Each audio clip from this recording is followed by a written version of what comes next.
Eco Tejas world class electric bike అతి తక్కువ ధరలోనే.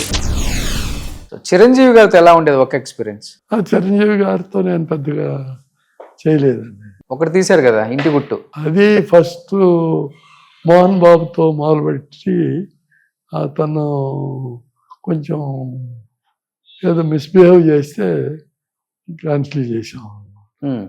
ఆ తర్వాత ఈయన్ని చిరంజీవిని తీసుకుని ఓకే కంప్లీట్ చేసాం. సో మిస్బిహేవ్ అంటే మీతో గొడవ అయిందా ఏమన్నా?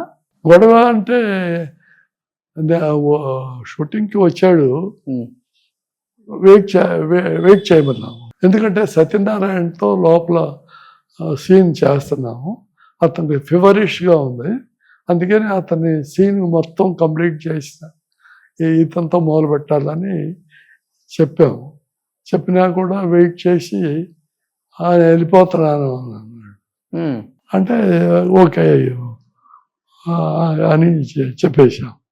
చెప్పేసినాక నెక్స్ట్ డే అవసరం లేదు, మేము వేరే తీసుకుంటాము అని చెప్పి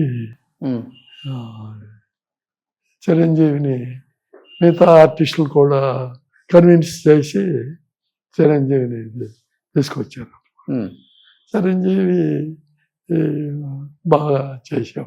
అనుకున్నారా చిరంజీవి గారిని చూసేప్పుడు ఇంత పెద్ద స్టార్ అవుతారు, ఇండస్ట్రీకి బాప్ one and only star Chiranjeevi గారు అవుతారని ఎప్పటికైనా అనుకున్నారా? మెగాస్టార్ అంటే అప్పట్లో అట్లా ఆర్టిస్టుల గురించి ఆలోచించే టైం ఉండేది కదా. నటన చూస్తే అర్థమైపోయింది కదా మనకి, ఎక్స్ప్రెషన్, మోడ్యులేషన్. అంటే యాక్షన్ ఫైట్స్ అప్పట్లో ఆయన ఎక్కువగా చేస్తా ఉండేవాళ్ళు, ఆ ధోరణిలోనే వెళ్ళిపోయింది.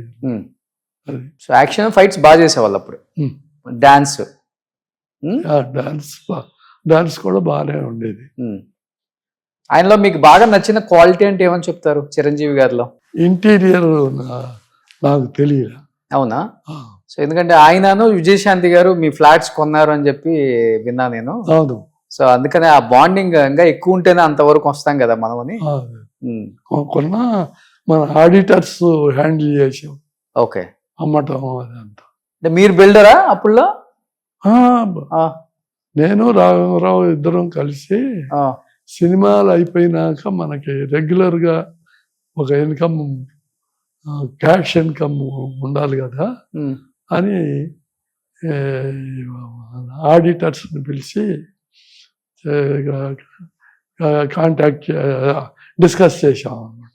చేసినప్పుడు అప్పుడు ఇది బెటరు, ఓ పెద్ద కమర్షియల్ కాంప్లెక్స్ కట్టడం. ఓకే, అది డిసైడ్ చేసుకున్నాం. సరే, ఫస్ట్ నేనే డబ్బు ఇచ్చాను కదా ల్యాండ్ కొనటానికి. అక్కడి నుంచి రాఘవేంద్రరావు అందరూ కంటిన్యూ చేశారు. ఆ తర్వాత ఆడిటర్సే కొన్ని మనీ చాలదు, అందుకోసం కొన్ని బయట వాళ్ళకి, అంటే మోస్ట్లీ చిరంజీవి, అరవింద్, విజయశాంతి, కోదండరావు రెడ్డి, ఇటువంటి సినిమాలో ఉన్న వాళ్ళకి, టి రామారావు, ఇటువంటి వాళ్ళందరికీ అమ్మాము అన్నమాట. ఓకే, అది. So real estate. సో ఇప్పటికి కాంప్లెక్స్లు చాలా ఉన్నాయి కదా మీవి? ఇప్పటికి 3 ఫ్లోర్లు ఉంచాము ఆ పేరులో. ఆర్కే సినీప్లెక్స్ ఉంది కదా హైదరాబాద్ లో, ఎల్వి ప్రసాద్ ఆపోజిట్. అవును, అది మీదే కదా? కాదు, రాఘవేంద్ర గారు. ఓన్లీ రాఘవేంద్ర. మొత్తం కాంప్లెక్స్ మొత్తం. ఓకే, ముందే ఐడియా, ఫ్యూచర్ ఇన్కమ్ మనకి ఇది వస్తే బాగుంటుంది సినిమాలు చేయకపోయినా అని ఇక్కడ ఉండగానే డిసైడ్ చేసి ఇది టెంపుల్ టవర్స్ పెట్టాము. ఓకే, సో ఇప్పుడు మీకు అలాంటి కాంప్లెక్స్లు ఇక్కడ 3 ఉన్నాయా ఇంకా? లేవు. ఫస్ట్ బీచ్ లో హౌస్ ఉండాలి అని నేనే అనుకుని బీచ్ లో ఒక హౌస్ కట్టాము అన్నమాట. ఓకే, 2 acres కొని 2 acres లో బీచ్ లో హౌస్ కట్టారు. చిన్న హౌస్, రిసార్ట్ లాగా. ఓకే, వెళ్తుంటారు అప్పుడప్పుడు? అప్పుడు వెళ్ళేవాడిని, ఇప్పుడు పెద్దగా వెళ్తలేదు. ఓకే, అందులో నుంచి మన శంకర్ గొడవ పెడితే ఒక 6 గ్రౌండ్స్ అతనికి అమ్మారు. ఎవరికి? శంకర్ డైరెక్టర్ శంకర్. అతను ఇల్లు కట్టుకున్నాడు. అంటే మనం ఇల్లు కట్టే ఇచ్చాము, తర్వాత 2-3 years తర్వాత ఆ ఇల్లు పడగొట్టేసి ఇంకా ముందు సి వరకు ఇచ్చాము 6 grounds. అక్కడ ఒక ఆఫీస్ అంటే అతను స్క్రిప్ట్ రైటింగ్స్ వాటికి తర్వాత ఒక ఇల్లు కట్టుకున్నాడు. ఓకే.